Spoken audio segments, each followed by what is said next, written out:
hoje falando também sobre as medidas anticorrupção que foram aprovadas no plenário da Câmara dos Deputados, desconfigurando por completo aquele relatório que foi aprovado na semana passada na comissão especial que analisou as 10 medidas anticorrupção. Nós falamos de uma que talvez seja que tenha maior repercussão, a inclusão na proposta do pacote que foi aprovado nessa madrugada, da punição de magistrados e integrantes do Ministério Público por crime de abuso de autoridade.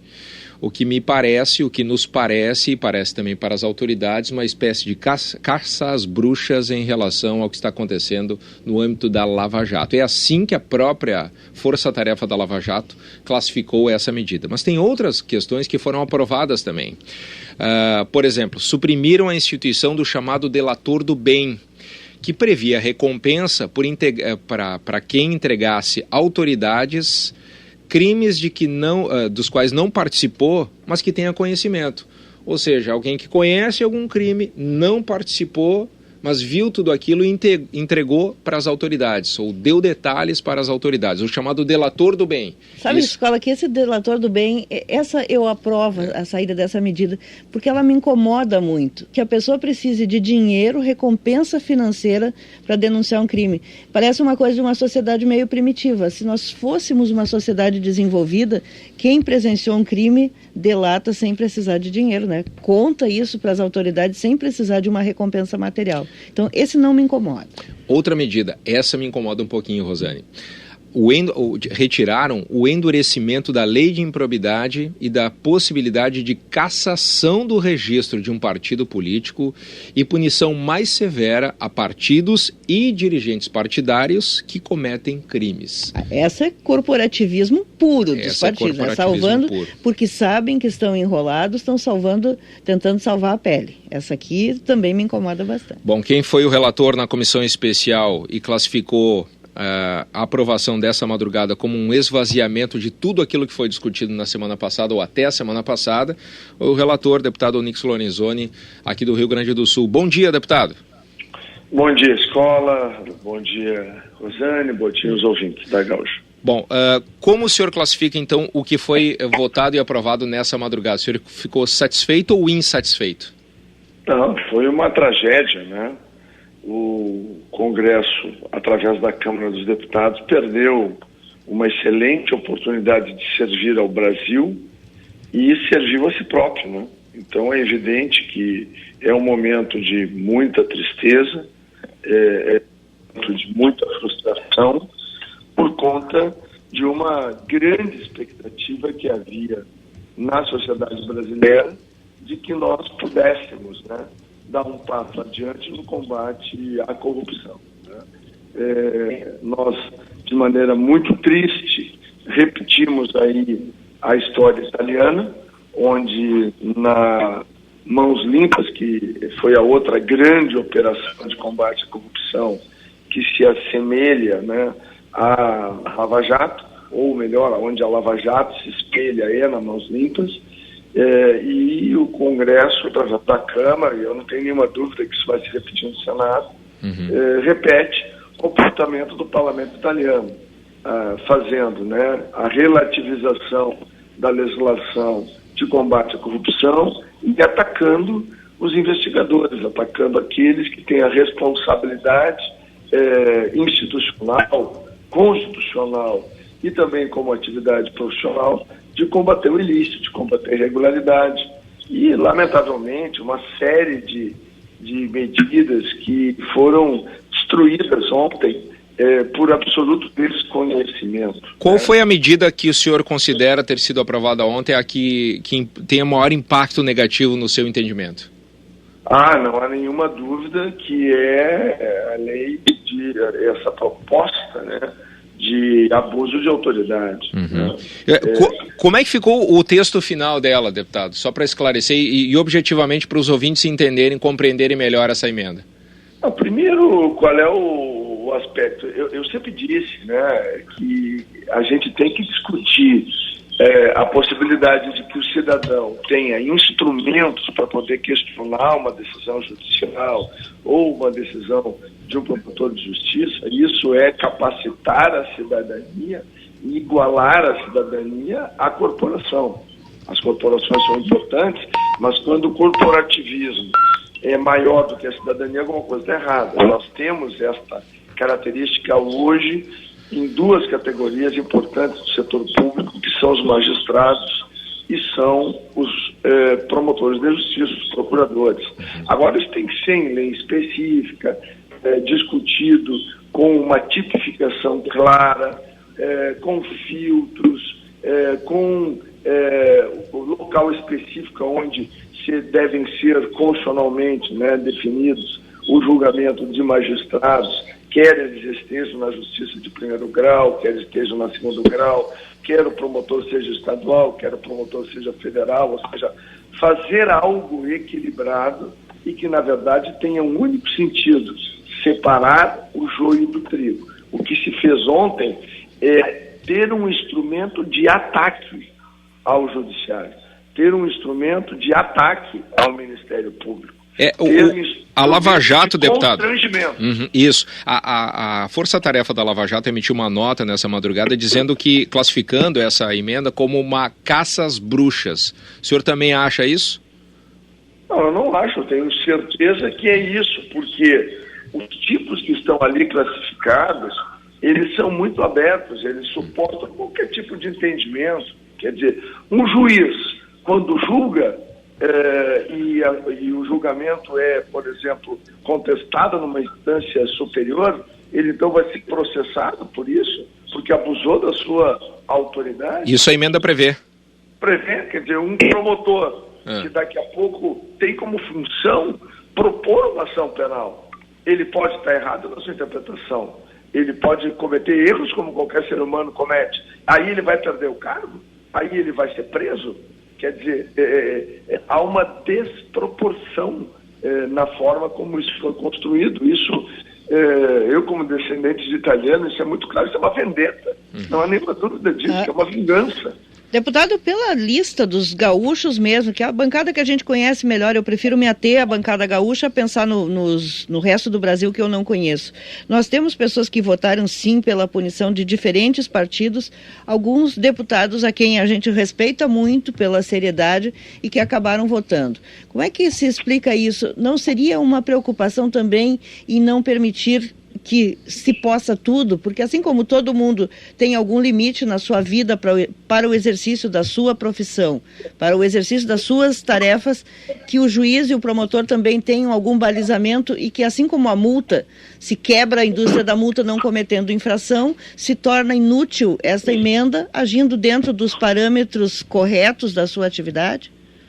Pois é, eu também acho que teria esse o caminho, Rosânia. Nós temos absoluta identidade em relação a isso. Tanto é que eu tinha essa preocupação. Tem uma história muito triste aí no Rio Grande do Sul, lá na Associação de Pais da Boate Kiss, por exemplo, onde houve um conflito com o promotor de justiça. A Associação de Pais, alguns pais entraram, né, com uma reclamatória aí no Rio Grande do Sul, e hoje o resultado é que a corporação se protegeu e os pais, além de conviverem com a dor de ter perdido seus filhos de uma forma trágica, eles hoje são processados criminalmente. Quer dizer, na minha visão, é uma distorção e é um absurdo.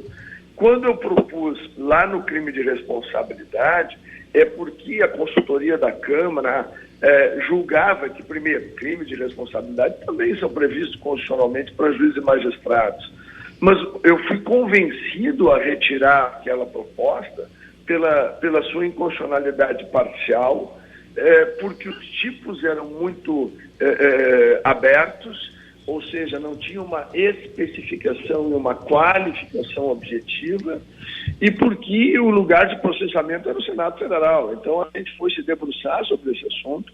No dia que o Ministério Público, usando esses argumentos, convenceu ao deputado Passarinho e a mim a retirar aquela proposta, eu disse, olha, nós vamos preparar e estudar um outro instrumento, vamos propor fora das medidas para fazer um debate em comissão especial, um debate claro, para que o cidadão tenha um instrumento de questionamento e ele não seja bloqueado ou barrado pelo corporativismo. Sim.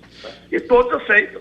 Agora, o que se viu ontem não tem nada disso. Deputado, na semana passada... É instrumento para atacar. Claro. Na semana passada, essa pressão foi exercida de forma muito forte na comissão especial, cujo relator é o senhor, certo? O senhor deu entrevista aqui no Gaúcha Atualidade na semana passada e disse o seguinte...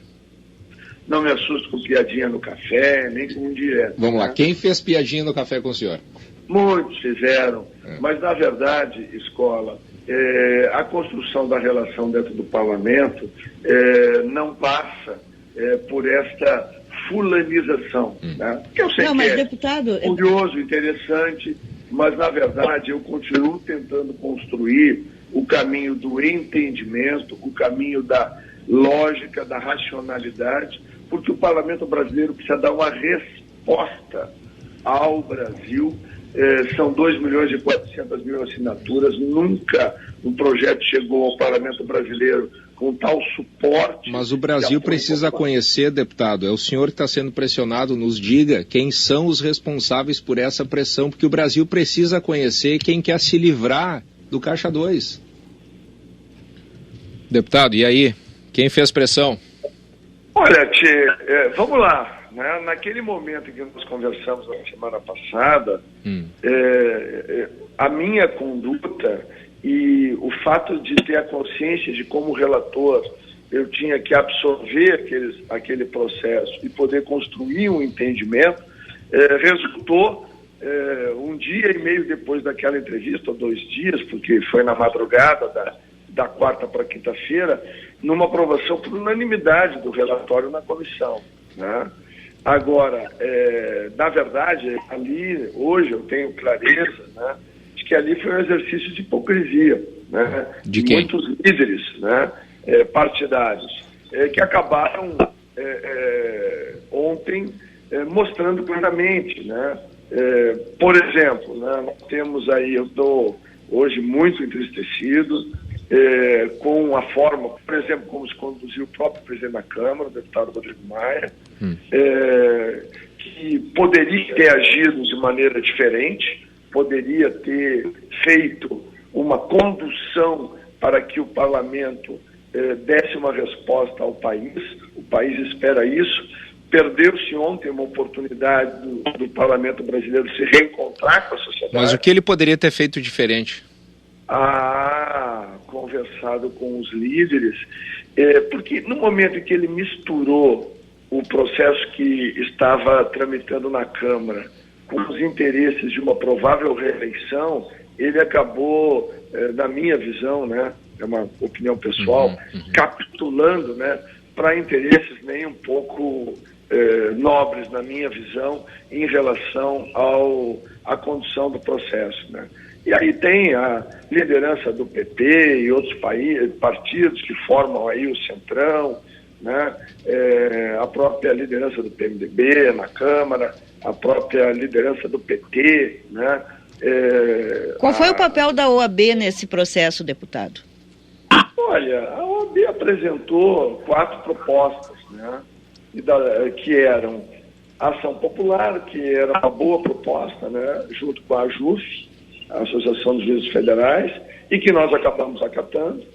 Ela apresentou a tornar crime o exercício legal da advocacia, que era uma luta de muitos anos com a OAB e que nós aceitamos, colocamos lá no relatório.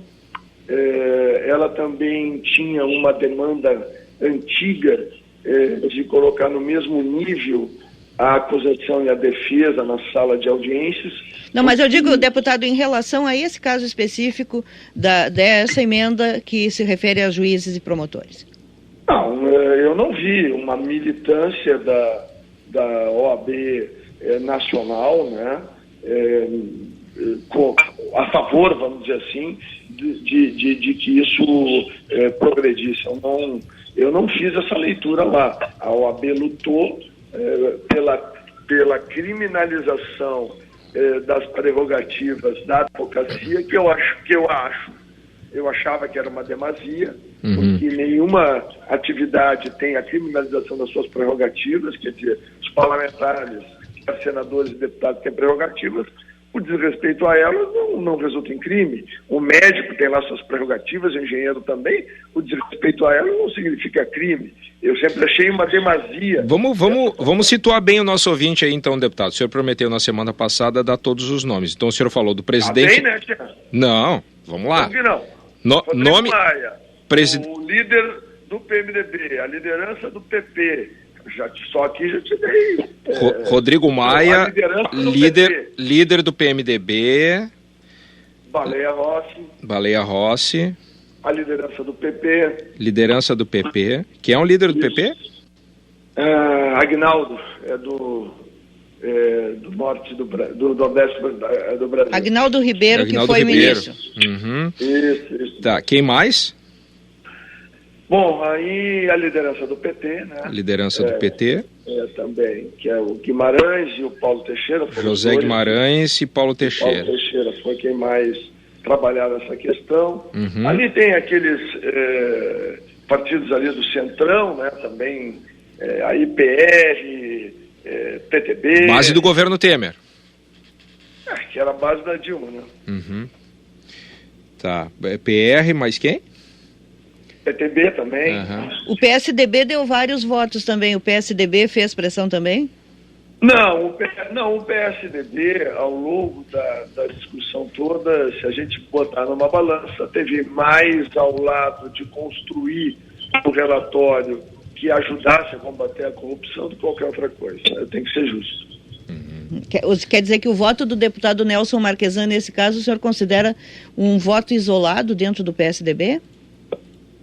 Não, eu considero uma posição antiga, né, que o deputado Marquesan tem, né, de enfrentamento e confrontação aí com o Ministério Público, o próprio Judiciário. Ele tem uma posição, tem que ser correto, né? Ele tem uma história política, pessoal, em muitos momentos, eu acredito que corretamente, né, de enfrentamento aí, alguns privilégios, algumas vantagens, que são inexplicáveis na minha visão. Então eu quero fazer essa ressalva, porque também acho que por conta de ter tido sempre uma posição muito crítica a muitas atitudes do Judiciário gaúcho brasileiro e do Ministério Público, não sei se ele não se deu conta, né, do quão longe ia essa situação que se criou agora. E para deixar bem claro, deputado... Eu tenho medo de um conflito institucional muito grave aí, que eu acho que o Brasil não precisa. Para deixar claro, a atuação do presidente da Câmara tem a ver com a possibilidade de reeleição dele como presidente da Câmara também? Isso estava em jogo? Eu não tenho dúvida, viu, Escola, de que o presidente se atrapalhou nesta circunstância, porque é evidente, né, quando tu quer ou quando tu precisa agradar a todos o tempo todo, é evidente que isso é possível, e aí ele se atrapalhou na minha visão, né? E eu tô muito magoado e entristecido com a forma como as coisas foram conduzidas, não por mim, nem pelo trabalho que eu tive a responsabilidade de fazer lá junto com a comissão, porque não se trata disso. Se tratava de dar uma oportunidade ao que o parlamento se reencontrasse com a cidadania brasileira. Um poder hoje que está completamente desgastado, completamente desacreditado, precisaria desta oportunidade. Isso não foi compreendido nem entendido. Como as pessoas são inteligentes, eu não posso imaginar que elas não tinham alcance para perceber a relevância disso. Aí eu tenho que justificar, e é razoável que assim eu faça, no interesse imediato de uma provável reeleição. Deputado Onyx Lorenzoni, muito obrigado pelos seus esclarecimentos, a sua entrevista nessa manhã. Bom dia, bom trabalho para o senhor. Bom dia, um grande abraço e vamos torcer para que as coisas não piorem ainda mais lá no Senado Federal.